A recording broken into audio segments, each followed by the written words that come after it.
better roll them dice. You never know if it could change your life. Take a chance, you're neither wrong or right. You never know if you don't roll them dice. You better roll them dice. You never know if it could change your life. Take a chance, you're neither wrong or right.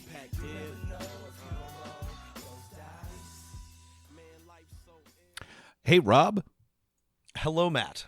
Yeah. I was wondering, have you ever tried to imagine or wondered what it's like to live in the heart of a grasping, belligerent, possibly dying, corrupt empire?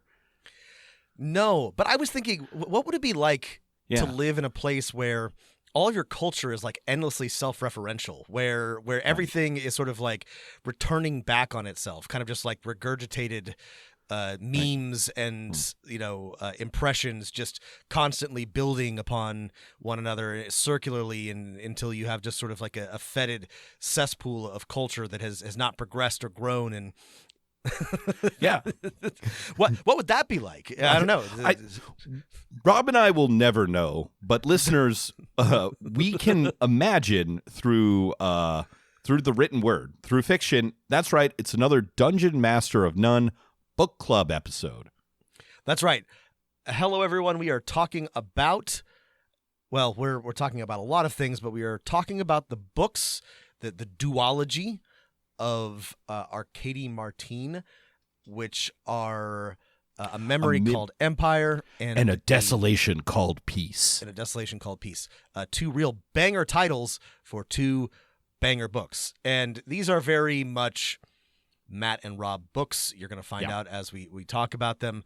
But I think that they're great books and worth reading, especially if you are interested in either science fiction or fantasy or world building. I think they have a lot to do. I think a lot to learn from, and they're very nuanced. One of them won a Hugo, not both, but A Memory Called Empire did. And if you have not read them, they come highly recommended by us.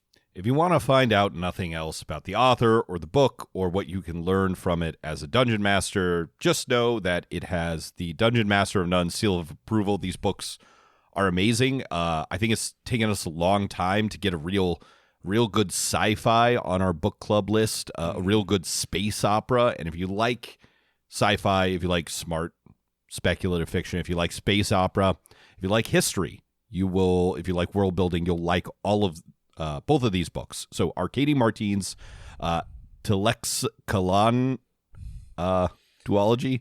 Oh, by the way, do you like saying hard words? We're going to have to say this. Teixcalaan, I think, is how we're going to say it. Teixcalaan. How's your Nahuatl? Not very good, actually. There's a lot of great words in Nahuatl, but I don't. They're hard to say. They do not roll off of my gringo tongue very well. Well, you know some of them already, right? Like guacamole and achuatl. Like those little lizard guys, those little salamander things. Axolotls. Axolotl. That's right. Sorry. Okay, I'm still probably saying that wrong.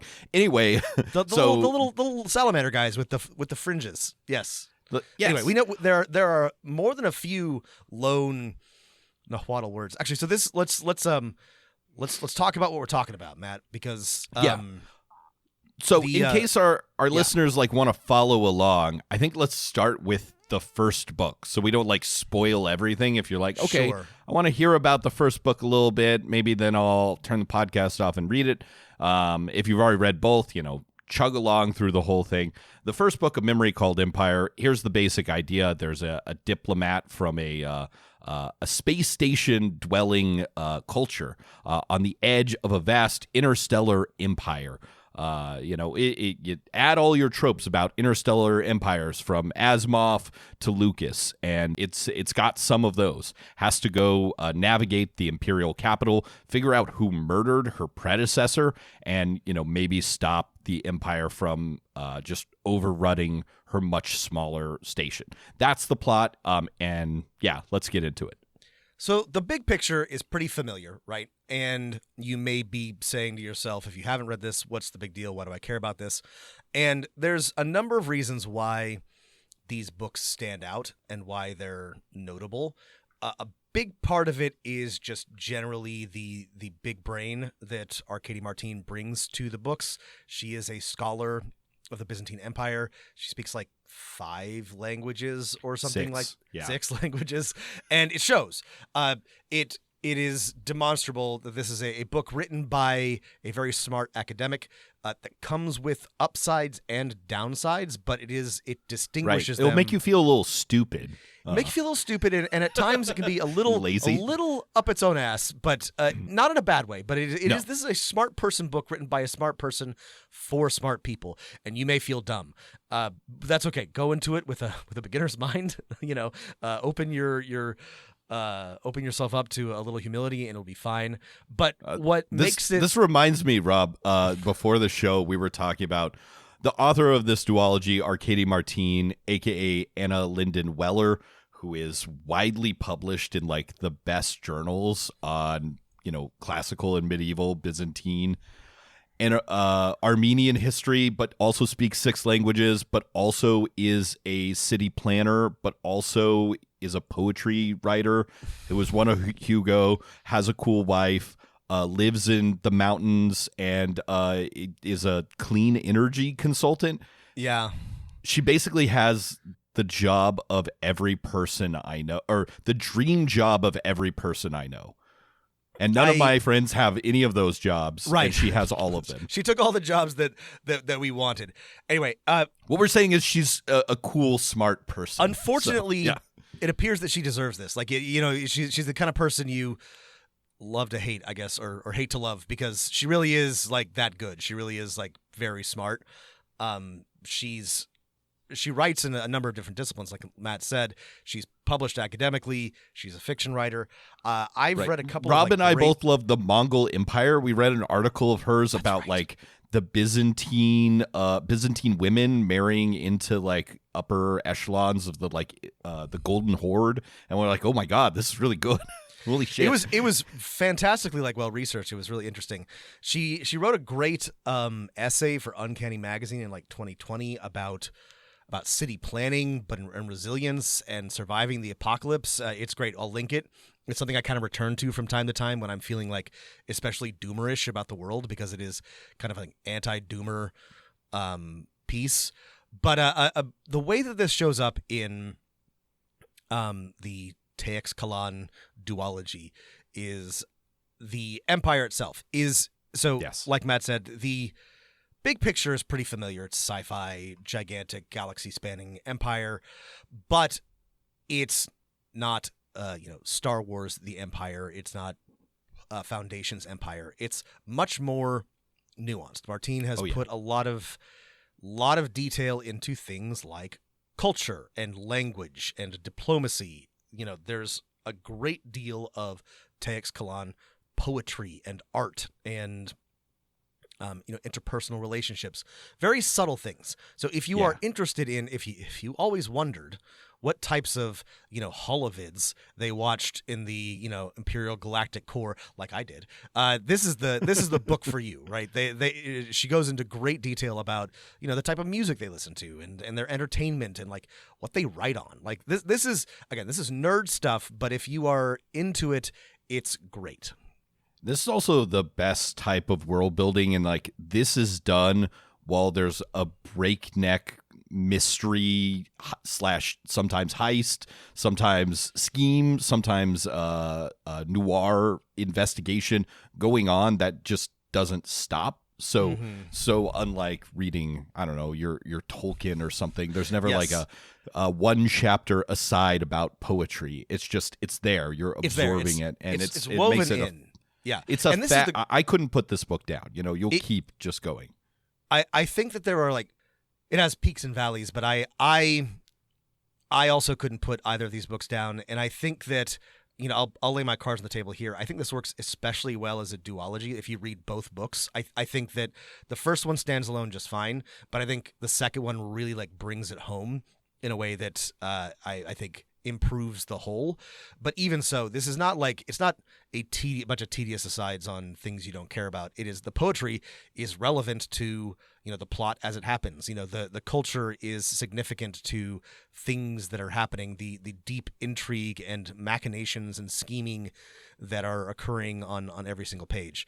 It's very cool. It's very, again, I at this stage in my life, and my enjoyment of science fiction and fantasy, I want to know about this stuff. I want to, yes, I want cool space battles, but also I want to know about the art and the poetry. I want to know about the people. Tell me a little bit more about like what's going on here. It's crazy that this book is doing this like insane world building that it feels like only someone who speaks 6 languages and has a PhD in history and city planning could do. But it is still a space opera. There's people from different parts of space, and they all have different goals, and then there's big drama, and then the fate of the stars is in the hands of a few. Mm-hmm. It's so funny. It's like weren't like a bunch of crazy people mad about the Hugo Awards not doing space opera again, because like this is like fucking space opera. Yeah, well, the Sad Puppies, he went through a whole thing because their have gun will travel guys weren't winning Hugos anymore. But I can name like a half a dozen space operas, like Anne Leckie's Ancillary Justice won, the Terra Ignata series won, this one won. Like, yes, there are women in them. There are gay people in them. Sometimes they discuss feelings. There are still guns and spaceships and space opera and planets and interstellar travel. You just, those guys just don't like the other stuff. It's not that there's not enough guns. It's just like they don't want women to have guns. It's very silly. I was recently exposed to some of this again, and I was like, God, this is even stupider. 8 years down the line. Yeah, we'll continue on and continue to get stupider. This book, however, I think now that we're maybe through, we really haven't spoiled anything yet. Yeah. We can talk about the book in detail. You can tune out if you haven't read it yet and want to. Yeah. I do want to say I liked A Memory Called Empire. A valid criticism of the first book is that, technically, not a lot happens. Now, if you are the type of person who can, enjoy a little bit of scheming and intrigue, it's a very compelling book. There's honestly like a propulsive mystery at the heart of it, which is, and this is one of the really cool things that we're going to talk about. The main character, Mahit, yeah, we'll say Mahit, comes from a space station, and the sort of unique. The competitive advantage of is it Space Armenia? Is Space Armenia. Lassell, we'll call I think Lassell. A lot of these words I have not said out loud before. Is that they have this imago device, and the imago device allows you to implant, absorb, have the memories of someone. Of an ancestor in your head. Not necessarily an ancestor, just someone from the station. Not necessarily an ancestor, just anybody, but it is often tied to bloodlines. Anyway, the point is you can learn from directly your predecessors. This allows for excellent transmission of knowledge and expertise. And in the case of our protagonist, Mahit, she is to be an ambassador. And so the imago is of the previous ambassador, but here's the twist, right? Mm-hmm. Here's the exciting thing, and it is actually like a pretty this is a great like sci-fi premise because it doesn't require like a ton of like techno babble, and it's just like a cool idea that is only possible in science fiction. But he's been murdered, and so the imago that she has is 15 years out of date. She doesn't have any of like the recent knowledge of Iskander, and that creates some like really interesting and exciting tensions. Yeah, the imago device is so cool.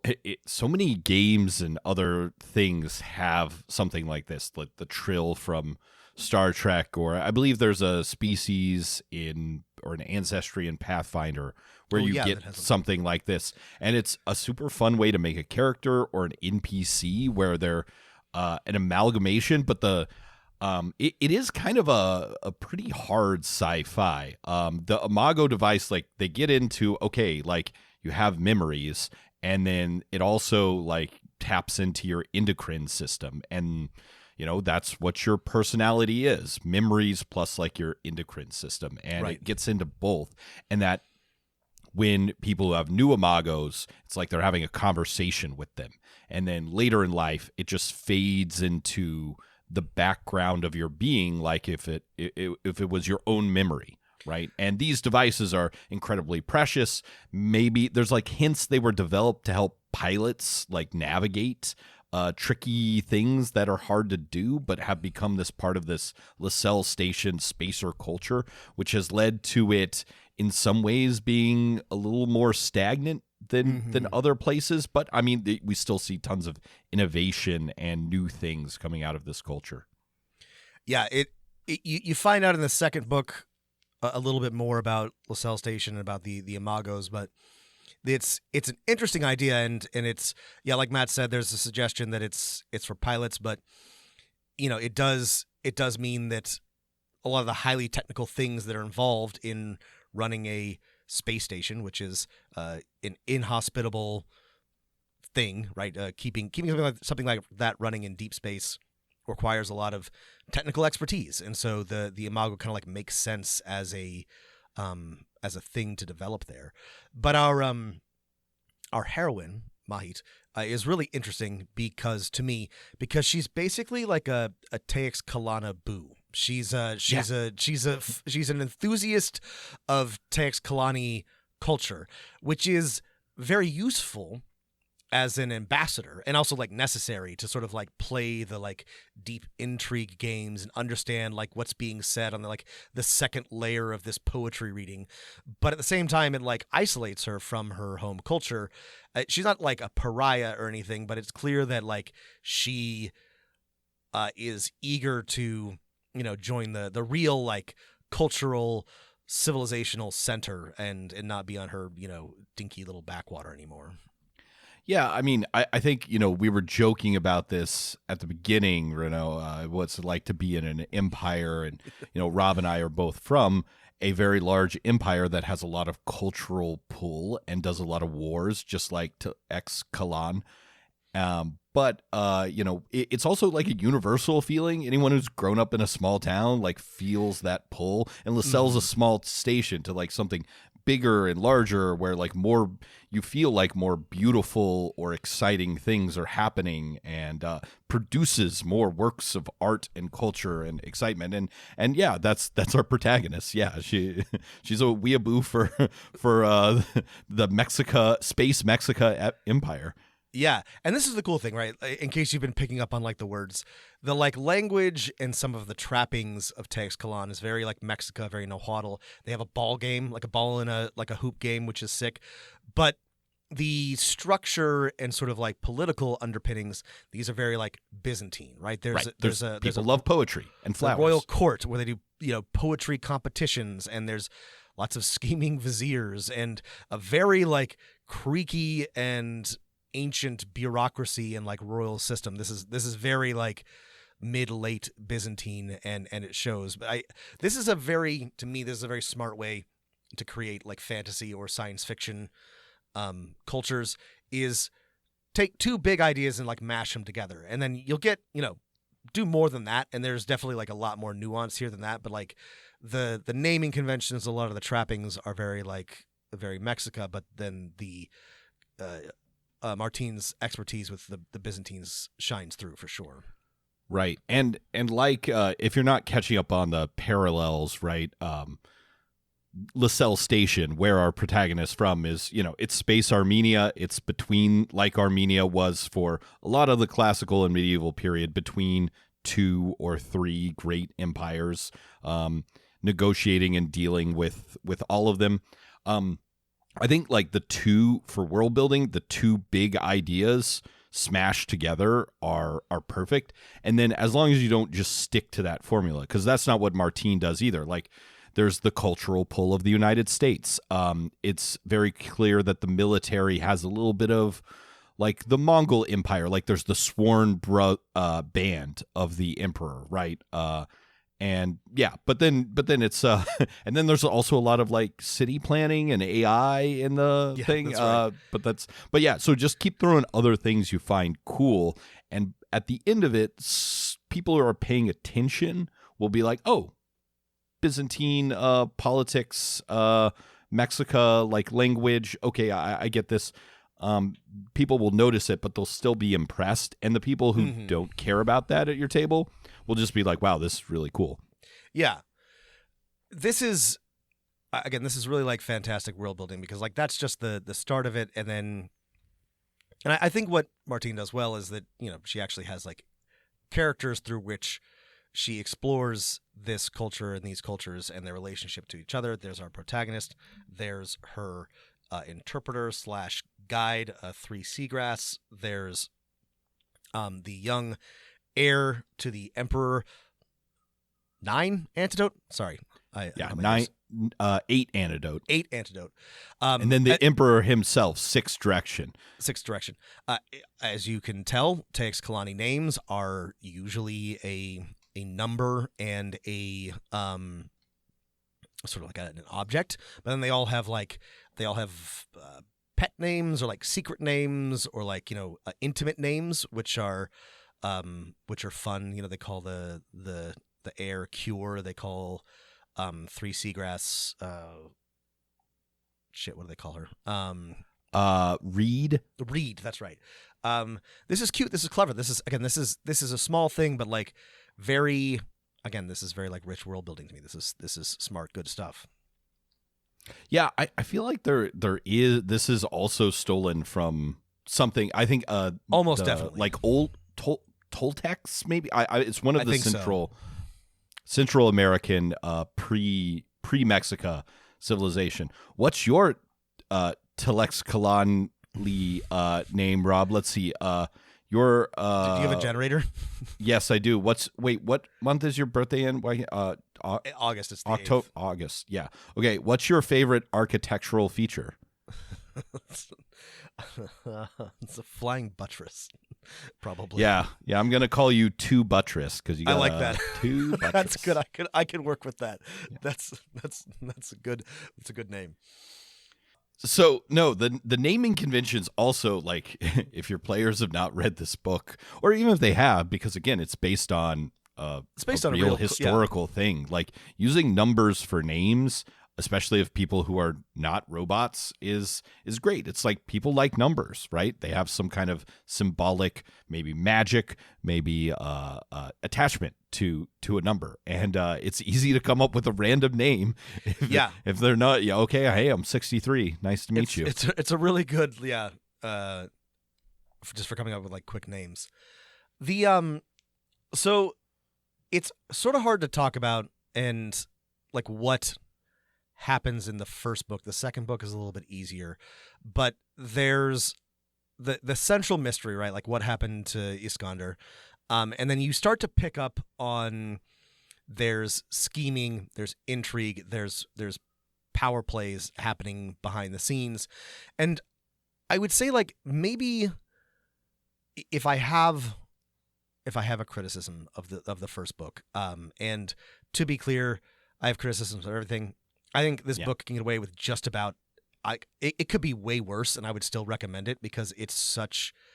I love ideas, and there's like so many cool ideas. I found it thrilling to read, but it's also just written well. It's written well, but it is a bit. It is a bit goofy looking back that Mahit doesn't have like a single like assistant from her home station. Like apparently there are people there and like nobody is there talking to her. Like she doesn't have any staff. She's an ambassador without staff. I guess if I'm being generous, like that's the role that her Mago is supposed to play, but you still should have like a secretary or something. Anyway, I think it has to do with the constantly confused, which right. is a little bit is like, I mean, she's smart and capable, so she figures it out. And the figuring out helps us tell the story. My world building justification is LaSalle Station has like 30,000 people, which should not be enough people for a culture to exist when there's hungry states, on its doorstep. Which is totally valid. The other thing is that I'm willing to forgive, and if you read a lot of science fiction and fantasy, like I do, there's a major problem which no author has like fully managed to overcome, which is how do you world build without saying, well, as you know, Mahit, in the Teixcalaan Empire, we do blah, blah, blah, blah, blah.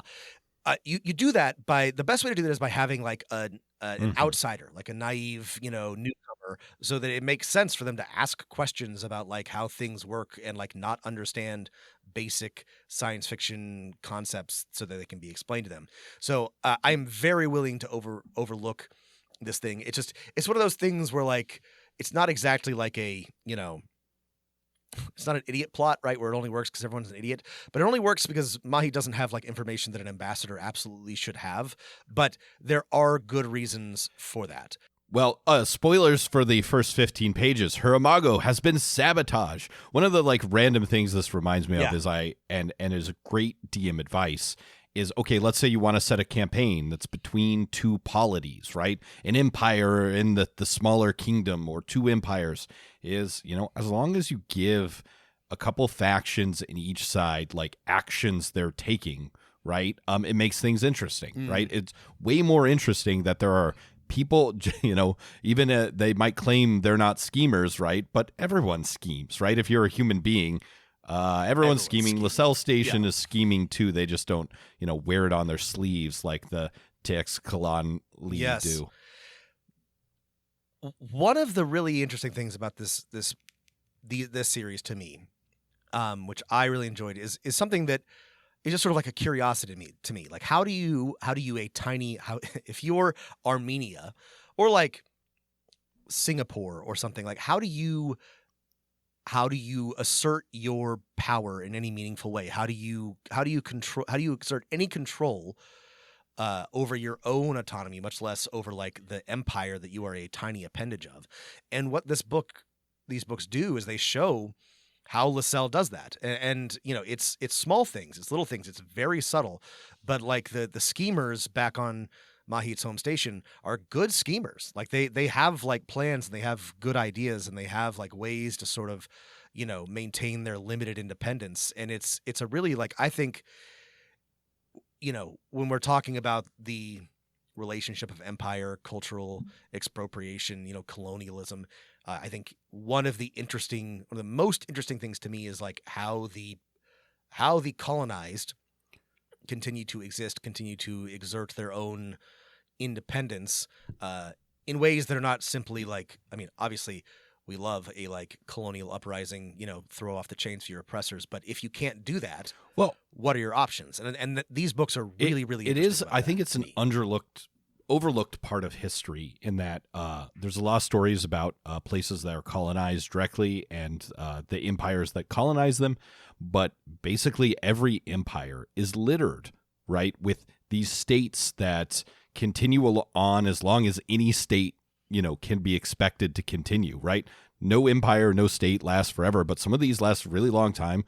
Armenia is, I think, the example. But, there's also the Cherokee polity on the edge of the British and Spanish empires between the two of them, the Kingdom of Siam in Southeast Asia, the Kingdom of Hawaii, with no technological power compared to the imperial rivals, right? They survived for hundreds or, sometimes almost 1,000 years. It's really cool. Speaking of the Mexica, there's a handful of Mayan city-states in like the Yucatan that, they're small, but they retain independence, through the Spanish colonial period, for hundreds of years and are eventually conquered and subsumed. But, through a combination of like diplomacy and just like being too difficult to conquer, managed to maintain independence. And yeah, Matt named a ton, but there's, from small cities all the way up to like, in entire kingdoms, managed to, through a combination of like arms and diplomacy and trade, among other things, cultural value, managed to stay independent. And this is really, really interesting. I agree with Matt that this is something that doesn't get enough attention in historical studies because it's complicated, but I think it is really Speaking of, yeah. I mean, sorry, Byzantium is by itself an example of this. Like, it persisted for a long time, a couple hundred years, basically, on the edge of, the Ottomans or, other like Seljuks, the Mongols, Turkish invasion. surviving through a combination of diplomacy, intermarriage, relationships Cultural with European power. states, having big walls, ships, and making deals couldn't last with forever, but everyone's like, oh man, the Genoese making whatever deals. sacked it. Yeah, I mean they did, but it was a good deal for like a couple hundred years. Can you really say it was a bad deal? Yeah. It worked for a long time. Yeah, better than the alternative. Speaking of right? Byzantium and the Aztecs or the Mexica, and let's talk about the empire at the heart of this story, because at least for the first book, this is where most of the interesting like world building comes from. And I also think, and maybe I'm going to say something stupid here, but this show's about putting out our stupid opinions here. It's really cool in a sci-fi book to see, I think, a really like medieval characterization of empire. And so the Teixcalaan, I don't think that's stupid. I think that's they're great. I think absolutely. This is the premise at the heart of like science fantasy, right? Like why Gene Wolfe's Book of the New Sun is so beloved is because you go deep enough into science fiction, and I truly believe you become medieval again. Like I think that's an entirely like valid viewpoint, and I think Teixcalaan is a it's so big and powerful and creaky and archaic that it has become. Yeah, and medieval. I mean, there's some things that are like eternal about empires. Like if they could ever overcome whatever internal contradictions, they could squash whatever spot they want like a bug, right? Like you see people or you have students ask you, well, like, why didn't Rome just conquer this place? It's like, well, okay, sometimes they couldn't. That's beyond their ability, but like they couldn't organize it, right? They couldn't convince the place that's so far away that this was actually important, right? The bigger problem was the succession crisis or something like that. And Teixcalaan is like that as well. Right. And right. I think it's an important but nuanced distinction to make is sometimes back, when I was teaching history on a daily basis to students, right?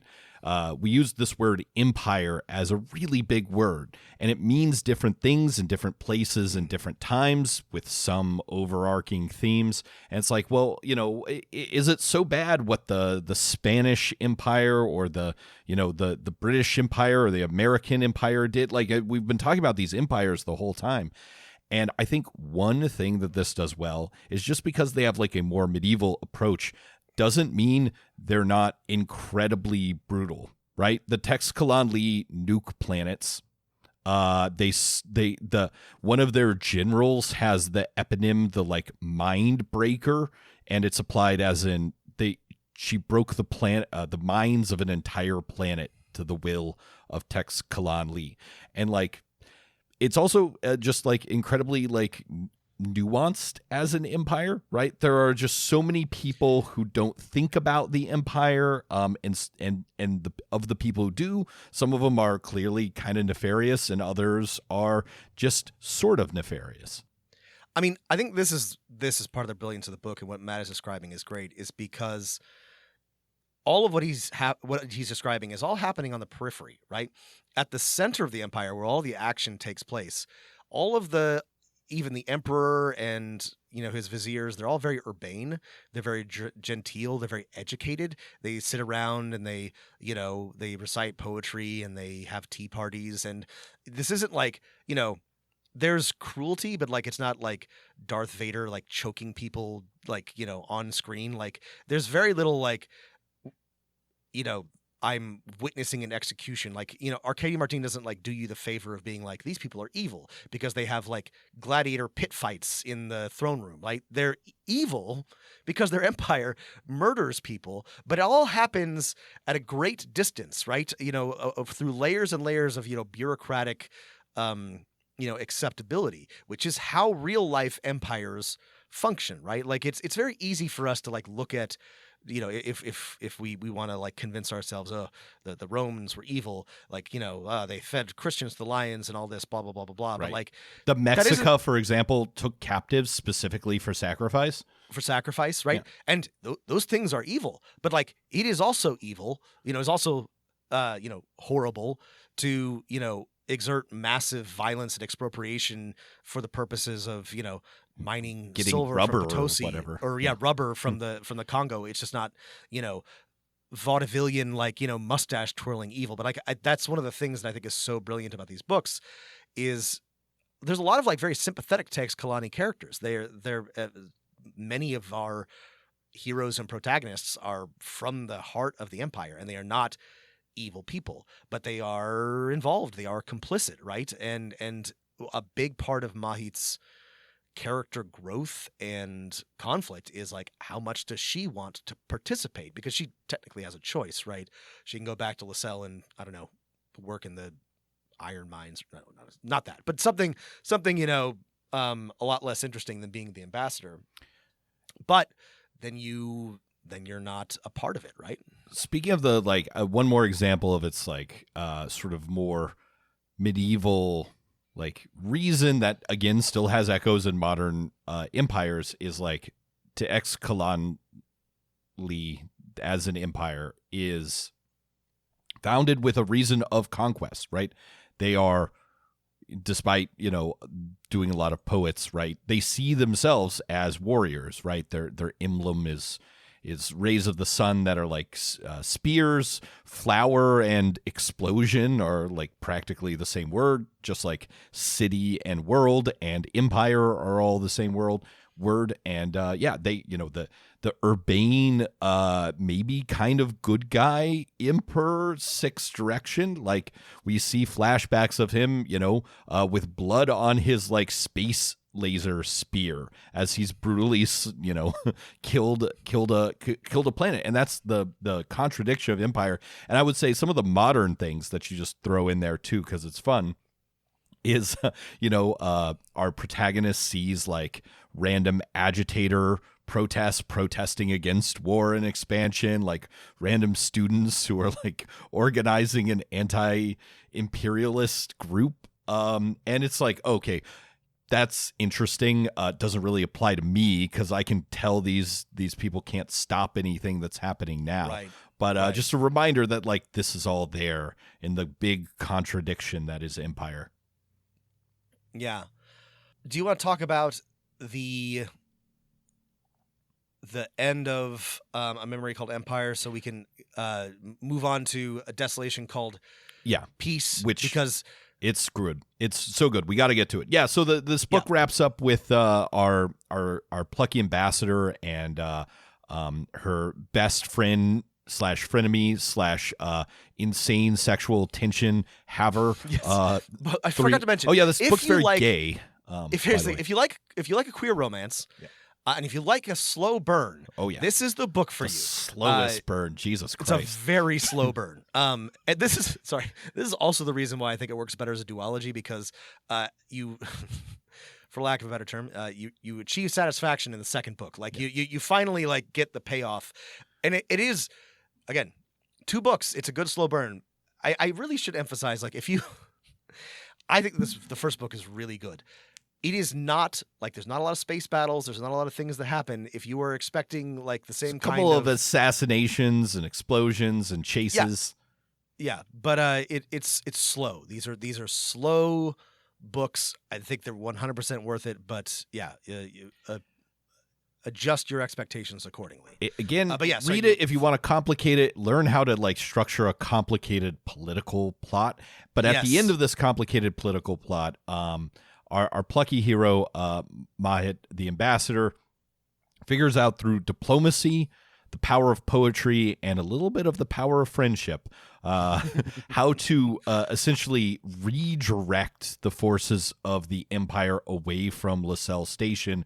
But it costs her in some of her friends and in the good Emperor Sixth Direction, who dies at the end of the book by his own hand. And there's a attempted coup. There's a rogue AI. There's a bunch of things we didn't have time to talk about that maybe aren't even fully developed. And then we're on to a Desolation called Peace, which I think is was first said. You call all the you all make the desolation. All the desolations are called peace that you don't take. Wayne Gretzky. No, it's Tacitus, right? From Tacitus, quoting attributed someone to else. I think like a Pict chieftain or something, but it's a Tacitus quote. Really, yeah, you make a desolation and you call it peace. So for people who are not interested in reading the second book differs from the first in that it's told from many characters' point of view, and it's about Empire versus another. It's a first contact book. There's some weird aliens out there, and they're very weird. The Empire and Lascelles Station have to deal with them. Most of your favorite characters from the first one end up in a space fleet dealing with this thing. And then they deal with it, ? Yeah, I actually liked this better than the first book. And there's a couple of reasons for that. I think maybe the first book was necessary to set this up. You know, I just read the prologue, and like there's hints of everything that happens, which you won't notice until you've read all of them in the prologue. Here's the thing. It's a more classic space opera. There are space battles. There are aliens. There's still scheming. There's still lots of intrigue. But I think it's just like a little bit more. It's a little bit easier to wrap your hands around like what's happening, because you don't have to be operating on, 3 layers of interpersonal thinking to really like follow it. But I love a first contact story, and this is a first contact story, and it really like leans on like what Martine is good at and what the first book is good at, which is language. And it's it's about a lot of things, but it's about how the fuck do we communicate with each other, but also how do we communicate with these aliens that seem to like differ from us on like a fundamental level, and that's all happening while there's some potential more coups possibly in the brewing. There's always a coup brewing in Teixcalaan. Always somebody trying to make a name for themselves. Yeah. And there's for me, I really enjoyed being in the multiple memory headspace of our protagonist, Ambassador Mahat, and having to switch to some mostly new characters' point of view was a little disappointing at first, but the characters are so well developed and so cool. I quickly got over myself. And the second one, it's like, what if we could do a first contact scenario? And what if it's, which I think good sci-fi writers love to do, with an alien species that is truly alien to us? And how can we do that in a way that's just not totally incomprehensible to the reader? It's really well done, and as you can tell, one of the author's loves is languages. Guess what? The key to the first contact is about dealing with communication that is above language in some ways. Well, and this is so interesting because it combines so many things. This is this alien empire, this alien entity is able to, if not like outright, defeat Teixcalaan in open battle, maybe, but they can at least challenge them. They're an actual threat to the Empire, which is not, all that common. And it's unclear why they're doing anything that they're doing, right? They're blowing up planets, they're destroying warp gates, they're, and it's again, classic first contact stuff, like, clear inability to communicate with these strange beings, and Mahit is sent with 3 seagrass and some others to figure this shit out. And all of the sort of like interesting stuff from the first book comes together to it all like sort of like percolates into a pretty like this one I thought really like moved along at like a really like brisk clip. I really liked a Desolation Called Peace. Some of the cool things in this one, which is Space Armenia leads into being Space Armenia, in that there are factions within the Space Armenian court or Council of Six that are like, well, clearly the solution here, Imago friends, is just have the 2 empires fight each other, which sometimes worked out for states like Armenia and sometimes didn't. It went very, very poorly. And this one seems that at least the implication from our heroine is that this will probably in the end up going poorly. But you understand why someone would think this. Everyone's always trying to be a man with no name and a fistful of dollars, Right. you know, playing two sides against each other. But you are not Clint Eastwood, all right? It's easier said than done. This is a very, very difficult, The easiest solution is to just shoot Clint Eastwood. That's It's right. not that That's hard. exactly right. The problem with this, Eventually, someone's this, going to like, realize that or just get bored. And that's right. It only works if you are so good that nobody ever realizes, wait, I can just conquer Space Armenia or I can just shoot Clint Eastwood, because the moment somebody realizes that, Yeah. the whole game is over, right? Yeah. Yeah, but you understand, especially if you've been grading on the fact that all the teens on the station are like, doing right. Teixcalaan poetry rap battles with each other. That's right. They're wearing that Teixcalaan blue jeans and listening to their Teixcalaan, rock music, and they've forgotten their LaSalle station roots. And yeah, you want the Empire to be, you want them out.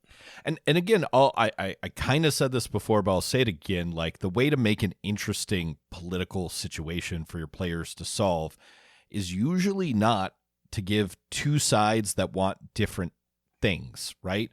Because then, it's just sort of it's the actual work of like some kind of diplomacy, which is not exciting storytelling. Instead, it's to give several factions within like at least one or preferably both of those sides, but one is fine.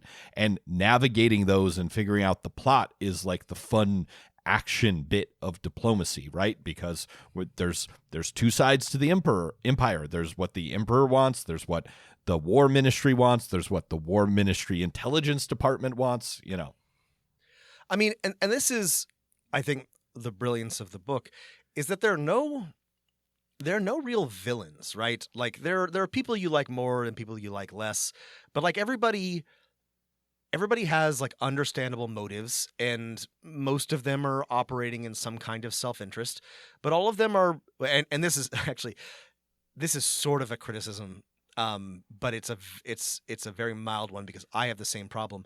Everyone's very clever. There are no stupid, like, evil people in any of these books. No one makes decisions that are just like a dumbass, right? Which I think that's I think Martine must know this. There have been plenty of dumb fuck empires who are just bumbleheading about, and same with our empire too. But we are living in a moment which I think should demonstrate to all of us that there are lots of people out there, many of them who are very powerful, who do not think or do not try to think or make decisions based on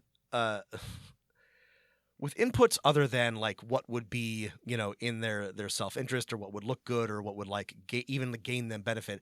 There are a lot of people with lots of power who are just firing from the hip, and who are driven by their base impulses or personal grievances, or the fact that their dick doesn't work or their dad didn't love them. And, here's the thing. I like to read books where everyone is smart and clever. And so I'm not mad that that's happening here. But you start to notice it, I think, like by that everybody is like very, very, they're not like hyper rational like Vulcans, but they are all, they are all thinking and reasoning and, approaching situations with a lot of nuance, which is fun to read. But is it realistic? ? Yeah, I would say you're correct. I will push back and say, for the purposes of like, if you ever want to write a smart political situation, right? It's super easy to put in someone who's like, they're always going to push the button, right? You can clearly telegraph that character to your players. If you have characters or players who like to figure things out, writing all your characters to be like, well, these are the steps of logic that they have taken, and here are the clues and the things they'll tell you about that can be super satisfying, right? That big social puzzle. As I have said, I enjoy this. I think it's good. I think it is much more. I'm one of those people who likes to figure it out and likes to like read into the nuance of things. I just, like Matt said, we have seen empires. We are exposed to empires that are not run this way, and whether or not that matters, or like it has to be like true to life, it is something that especially in this particular political moment, is always at the forefront of my mind. I will say, like, one way to make the delicate balance of factions and players interesting is just make one of them the push the button person. And we kind of have that. Again, everyone is super smart, but there's a rival fleet admiral to one of our point of view characters.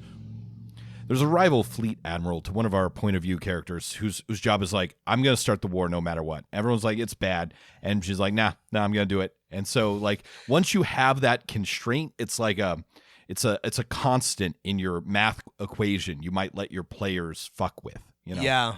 Yeah. And it helps them navigate. It's like, oh, we know this one person's going to do X. Now we can figure out what they'll do in response. I did love the admiral that was just like, yeah, it's wartime. We're doing war. I'm going to do war on the aliens. And that was very like, yeah. I thought that was like both like a very like realistic character and like an interesting, it's kind of like a ticking clock that like everybody has to like work against. You know, we got to fix this problem before, you know, the admiral just starts a galactic war. And of course, because it's Arkady Martine, we understand exactly why she's always going to do a war. Like, it goes back and we meet her boss or whatever. Right, it's like, hey, I raised this person to always do a war when I told them. That's right. You know, this is built into her character. Yeah, we need to be. We also need to be bailed out by Emperor 8. Ex Machina, who's back at base trying to stop the war from happening. That's right. As that's a right. precocious child. Also, like a very interesting go ahead. viewpoint character, which I wasn't sure that I liked at first. But Didn't like it first. Being one of my favorites, yeah. I was like, you know, reading this in the year that we're recording this podcast, I was also like, where are the dumb emperors? All the emperors we met, even as children, seem to be smart. Let's talk about the aliens, right? Yes. So I think. It's so funny throughout these books, because Arkady Martine is a historian. Every chapter begins with 2 snippets of fake documents that you would find in an archive, and it's just like such a historian move to do. And the documents read like stuff you would read in an archive. Yeah. Some of them are like super fascinating private journals, and others are like boring bureaucratic forms, and others are snippets of poetry. It's so good. I love these epigraphs. Lots of science fiction fantasy does this, and I never get tired of it. It's one of my favorite little bits, and she is so good at it because she clearly has spent a lot of time in the archives and knows what. There's some archive trauma that made these good. The aliens, which are never given a name because they don't think in language. They think in something beyond language. I understand this as some sort of psychic gestalt mind. But we discover as we go through things that they're in fact kind of big werewolf bothans, hairless bothans that are filled with mushrooms. That's right. This is. I've read I read a lot of science fiction. It is very hard to come up with like a new idea, and this isn't, I don't know, necessarily a new idea, but the brilliant thing to me, and this was such a huge payoff, and I felt way more satisfied at the end of A Desolation Called Peace than A Memory Called Empire, because I was like, oh, it all comes together. What a great, like, you know, was that like, no wonder you can't talk to them, because like the driver is this like spore fungus that's like in their brains, and like that's who you need to communicate with, not the like werewolf bothans. And it like requires them to like listen to, you know, a different frequency of blah blah blah. Listen to music. They sing. I don't think I ever really understood why they sing. I didn't understand it either, but it made sense at the end that like, oh, you can't talk to them because you're trying to communicate with like a mammalian creature, but like that's not who you're actually talking to. It is this gestalt like fungus mind that sings on like that sings somehow, and it doesn't sound like music that we know because they're fungus, but like we don't actually see like the like results of the first contact. We just sort of like get to the point where Mahit and no one's Seagrass just killing everyone. Yeah, all the time. They've figured out how to start talking, and then but it's like, Rob, I thought this was like really well done. Yeah, I also we'll get back to the aliens, but I thought the ending of, they've started talking and maybe there's some kind of ceasefire for the moment. I was thinking back to my, Byzantine or Roman history. I'm like, yeah, but this will never last. How can these two empires exist beside each other without some war in the future? And I didn't really think it was like, this is a permanent peace. But maybe you got a different sense from the ending. Well, I felt like no, I didn't think it was like a permanent peace, but it felt like it was going to stop short of an all-out like shooting war. But no, like LaSalle is not safe forever, and no, there's never going to be war. But like, the immediate crisis was prevented, which felt like pretty cool. The other interesting thing is I think these aliens, first off, their like technology is weird. It's like in their claws. They like to disembowel things. The idea that the fungus lives in the brains of mammalian creatures, that maybe it's unclear if they would have full sapience without the fungus. Maybe they would, maybe they wouldn't. I think you could, if you were ever using this as inspiration, play it either way. And I think, it would just make it makes for such good, if you want to do some kind of first contact scenario using the singing fungus werewolf aliens, you could not go more wrong. They have really sharp teeth too, to implant the fungus in people. Right. Or that happens by accident, actually, right? Maybe. Yeah. But again, some of this stuff, and I don't know if this is because she's too smart for us, or if genuinely like it did need to be like better explained. It doesn't always like fully come together in a way that I understood either, but it doesn't bother me. It doesn't bother me that I don't like understand every single thing. It makes enough sense. Well, here's the thing: is like you can either make aliens different valued human beings, right? Right. And you can understand. You can do Planet them, of Hats. Right? I can understand the Romulans, right? They're backstabbers. They're schemers, but they're essentially humans. Or you can make your aliens not fully understandable and therefore not fully like human and very weird. And if you pick the latter one in your game, then you don't have to explain everything. You don't. They can just be weird. Yeah. Yeah, like I don't understand why they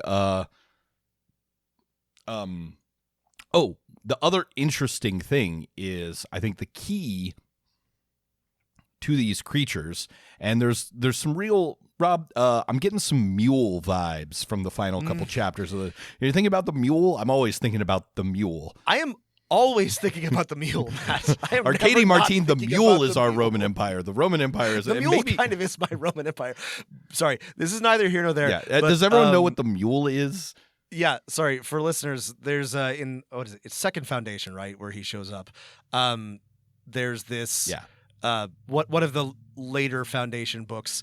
It turns out that great Harry Seldon couldn't predict everything because there was a weird psychic mutant that nobody could have predicted, and his name is the Mule, and he conquers the universe, and he's fucks everything up, and I love the Mule. The Mule's one of the great characters of. He forms a Gestalt psychic consciousness with things too, I think. Yeah, right. Yeah. He bonds people to him with through psychic control. The Foundation show, which is great, but doesn't really it's not actually that close to Foundation. But the Mule has showed up briefly in flash forward sequence, and I literally did the Leonardo DiCaprio sitting up and pointing thing. I was like, "That's the Mule."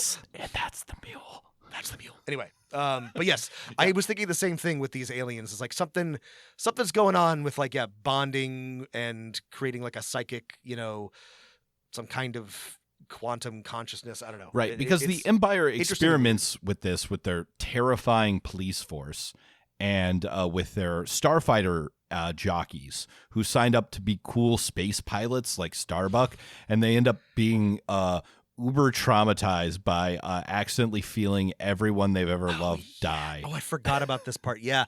There's all these cool starfighter pilots that are very Battlestar Galactica, jockeys in their like neat, and they're just like exposed to these like horrible like songs and emotions and they're all and sort of they're like precog linked so that they can feel each other's reactions, so they can fly in formation better together. But then which now is cool, which is neat. Yeah. The bad thing is they start getting one person dies, the people near them feel their death, and then those people feel their feeling, and like it starts cascades through them. So you got a bunch of sad fighter pilots. It's kind of funny. Honestly, it's kind of funny. It's kind of when you horrible. Explain, it's terrifying, funny, and then of course the Imagos of the Lascelles station also pass and share memories in a completely different way, and this ends up being a little bit of the bridge that's gonna maybe help humans connect with these aliens. Yeah. There's also, speaking of weird aliens, I think it's only really mentioned in passing and in some of the opening documents to chapters. But there's like one other intelligent alien species that that are not humans. That are like big wolf people that communicate through running, and you have to run and like talk to them or something like that. That's right. That's right. There's just like little hints of other things. And this is a thing that I recommend, and all of my favorite fantasy and science fiction books do this, is leave some room for imagination, right? Like don't explain everything, don't draw every single border of the empire. And there's enough going on with Teixcalaan, do you make you wonder, like, what else is out there? And there's at least some other aliens. Right. We're also so I thought this is incredibly hard to do, but if you're looking for this for your world, this is one of the only examples I can think of, besides things like Foundation, is there's humans everywhere on all these different planets. There are no references. I started watching for it to Earth, human, current, contemporary English expressions, or Earth history. All of that is so far in the past. And if you're like, well, that's crazy, that would never happen. It's like, well, I mean, I guess think of it from the Romans' perspective or the Byzantines' perspective. It's like there are humans all over the planet. No one remembers or has any knowledge of how they migrated there. That's like the situation of classical and medieval people. Hey, there's humans. They're kind of like us. Are they like us? Let's find out. Let's kill them. But like no one remembers the like migrations from out of East Africa to the rest of the planet. I mean, this is one of the points that the Davids are always making in The Dawn of Everything. But like human history is 200,000 years old. Like 250 maybe. Yeah, we didn't write that down, but like that's history. Things happened, right? Lots of things happened. Many generations existed, and it is both hard, but like not that hard to imagine, like far enough in the future that like, sure, maybe deep in an archive somewhere, assuming that this is Earth, there's like a reference to Earth or like where we all came from, but like the same way that only like hyper nerd anthropologist archaeologists are going to know about like the cave dwellings on the shores of East Africa, like probably not that many people in Teixcalaan know about Earth. I buy that. That makes sense to me. No one appears to know about Earth. The people from Lascelles Station knew their station wasn't always there, that it was built by someone, and that they were running from something, but no one knows why. Or, they know they got there approximately this many Imagos ago. But like, there's nothing before that. And so, that's not unusual, like for a people actually that, it's like, a lot of people have, stories of like, hey, we once lived over there. We kind of, no one wrote down or didn't think it was important at the time to write down why we left. I mean, we are very lucky to live in a moment of historical continuity, but it's in human history like pretty rare. And I don't want to be like a doomer about this, but like I don't know that it's going to be the case forever, right? Like, especially since so much of our information is now stored digitally, and digital information does not persist in the same way that even a book does. We may encounter periods in the future. It's not hard to imagine. This could be a dark age in terms of not sources. remembering or not knowing lots of things that happened, even though we could have recorded them. Yeah. Here's the thing: is that nothing lasts forever, and this actually makes a ton of sense, and it's very different than like Dune. Right, Dune. There's all these references to Earth cultures that were, Rob and I are both practicing Zen Sunnis. Yeah, but in the I still have my Orange Catholic Bible, and right. Rob's an Orange Catholic. I'm a Zen Sunni. How will we ever make this podcast work? But yeah, I mean, Dune takes the other route where Earth is so far in the past that everything is warped, beyond recognition, but it is still recognizably Earth-based. But you can do it. Both are hard to do, right? Both are hard to do well, and I do like this a lot about Martine's books. Yeah, you gotta. It's really hard. I imagine as a writer, maybe it's not hard as a smart writer like Arkady Martine, but to strip your language of the casual reference or stand-in for something. But there I guess the only hints are they're like horses and stuff. There's a space kitten. It's kind of adorable. That's right. That's right. What else do we want to say? What other lessons can Dungeon Masters take from this duology, adding it to our book club? Quickly here at the end, I think that the big thing to take away and to learn from these books is how to. There's so much cool stuff going on. The world building is second to none, and it's unique, and that makes it worth reading. But these are masterclasses in intrigue and sort of social political dynamics. If you want to write interesting characters in if you want to do any palace intrigue, if you want to do any sort of political machinations, if you want to have plots that are a little bit more complicated than somebody wants to stab the king in the night, this is a great book to read, right? It gives you tons of people with competing motivations and ways to go about achieving what they want that are more sophisticated than just brute violence or whatever. These are great books for developing more nuanced characters, and especially social dynamics they're gonna make your characters make your players make some difficult decisions, who do we side with. All these people want something, none of them are on our side, but we need their help. Yeah. I think both books follow a similar structure in terms of the final plot that is useful for role-playing games, which is after your players have mucked about and had their fun and explored the new world and encountered new cultures and stuff like that, you set something in motion, but you give the players essentially the ticking clock and what will happen if they do nothing, and then see them try and alter or steer that course. In the first book, it's very clear that there's going to be a coup, and that the person who wins the coup will be I am going to fuck up a new place. The spear must be bloodied as the 1,000 shining rays of Teixcalaan point outwards. And even if the coup fails, the emperor will be pushed by said thing to do new contacts, and Lascelles next on the chopping block. Okay, we got to do something. Mm-hmm. Same in the second book, right?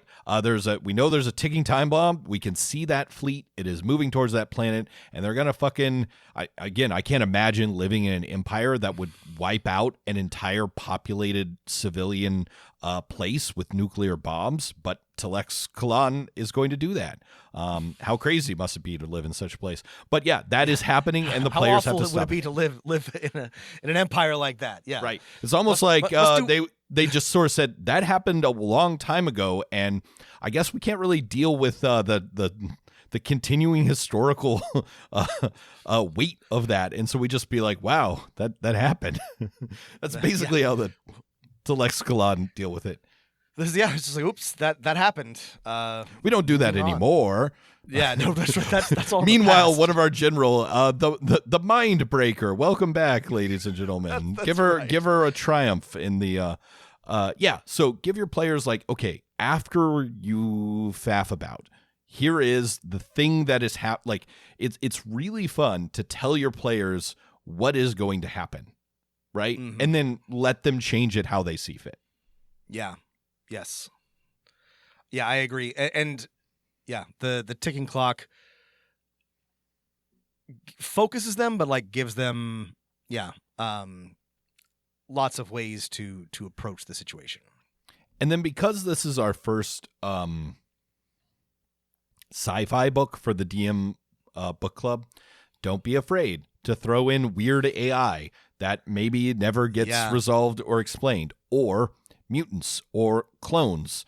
Just, these things are mentioned, and some are slightly important, none are super important. How do people get between the stars? Ring gates.